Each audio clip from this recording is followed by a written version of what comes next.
안녕하세요. 닥터 나우 전문 MC 김수정입니다. 안녕하세요. 저는 서울 나우병원 관절센터의 정형외과 원장 이요한이라고 합니다.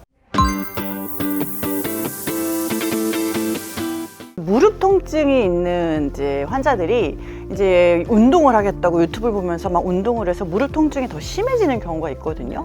이럴 때는 어떻게 해야 돼요? 무릎 통증이 있는 경우에 사실은 필요한 운동들은 개개인에게 좀 다를 수가 있습니다. 그래서 무릎의 어떤 부분이 어떻게 안 좋느냐에 따라서 그 환자에게 맞춤형 운동이 달라질 수가 있는데요. 그런 것들이 이제 고려되지 않은 상태에서 단순히 뭐 유튜브라던가 아니면 인터넷에 떠도는 운동들을 했다가 부작용이 생기는 경우도 있을 수 있습니다. 그래서 정확하게 그런 통증이 생겼다면 이런 부분들도 의사와 상의하셔서 본인에게 맞는 운동을 하시는 것이 중요하겠습니다. 많은 분들이 무릎 통증에서 둔부, 그러니까 엉덩이 근육의 중요성을 간과하시는 부분들이 있어요. 이 엉덩이 근육이 약해지면 무릎에 실리는 체중이 많아지게 되고요. 그렇게 되면 무릎 통증이 발생할 수 있어서 무릎 통증에 있어서 엉덩이 근육을 키워주시는 것도 굉장히 중요한 부분입니다. 그래서 우리가 가만히 누워서 엉덩이를 드는 브릿지 운동이라던가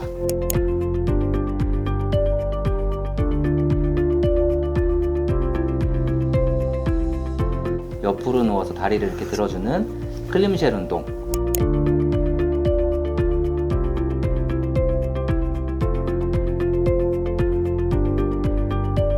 다리를 벌려주는 힙 어브덕션 운동,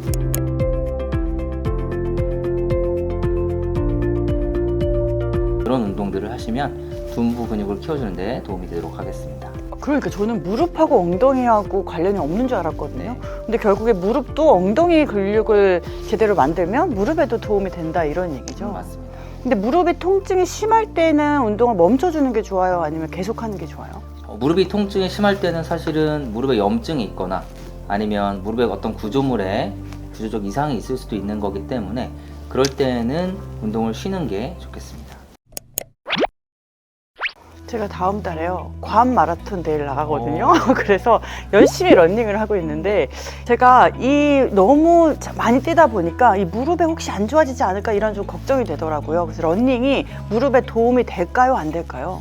요즘 이제 러닝 하시는 분들이 정말 많아지고 이것들이 이제 전국적인 취미로 많이 번지는 분위기인 것 같더라고요. 그래서 진료실 내에서도 러닝 하시는 분들이 통증으로 오시는 분들이 많이 계십니다. 그런데 이제 이 러닝의 운동에서도 이 자세가 굉장히 중요한데 이 잘못된 자세로 운동하는 경우에는 무릎 통증이 발생할 경우가 있고요.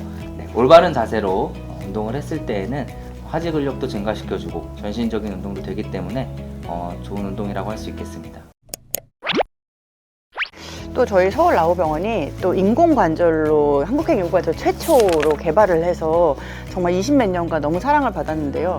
이 인공관절은 젊었을 때 하는 게 좋은지 아니면 최대한 버티고 하는 게 좋은지. 네, 인공관절의 경우에는 사실은 정확한 나이가 어떻게 정해져 있지는 않습니다. 결국은 환자의 엑스레이라던가 아니면 MRI를 보고서 환자의 뼈 상태나 연골 상태를 봐야 되는 거고요.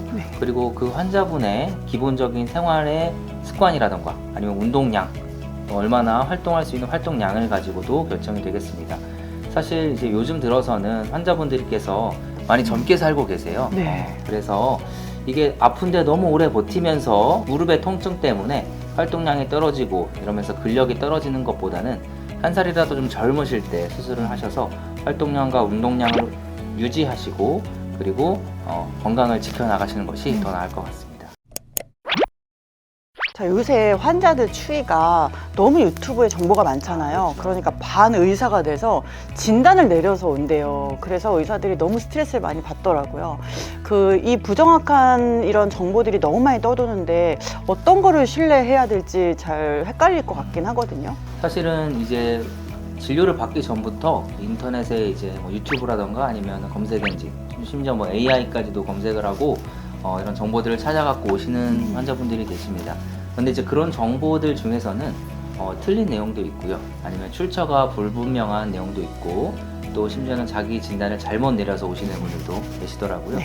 이런 문헌적인 내용, 이런 의학적 지식을 개개인에 맞춰서 진단을 하고 또 거기서 치료 방침을 정하는 것이 의사의 역할이거든요. 이런 것들은 사실 단순히 텍스트, 그런 글로만 이루어지는 것이 아니고 이제 의사가 개인적인 경험과 의학적 지식을 바탕으로 환자 개개인에 맞춰서 치료 방침을 정해야 되는 부분들입니다. 그래서 그런 텍스트들을 맹목적으로 신뢰하지 마시고 불편한 부분이 있으시다면 전문의와 상의하셔서 치료 방침을 정하셔야 될 것 같습니다. 자, 요새 환자들이 MRI를 꼭 찍어야 되냐 이런 질문들을 정말 많이 하시거든요. 근데 무릎 통증의 MRI는 어떤 걸 보려고 하시는 거예요?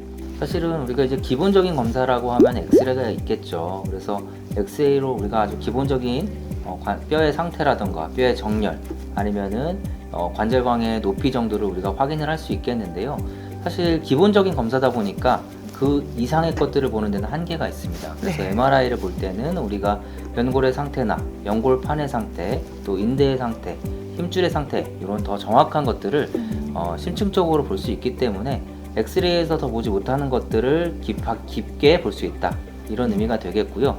MRI 촬영이 꼭 필요한 경우에는 촬영을 하셔서 정확한 진단을 하는 것이 중요하겠습니다.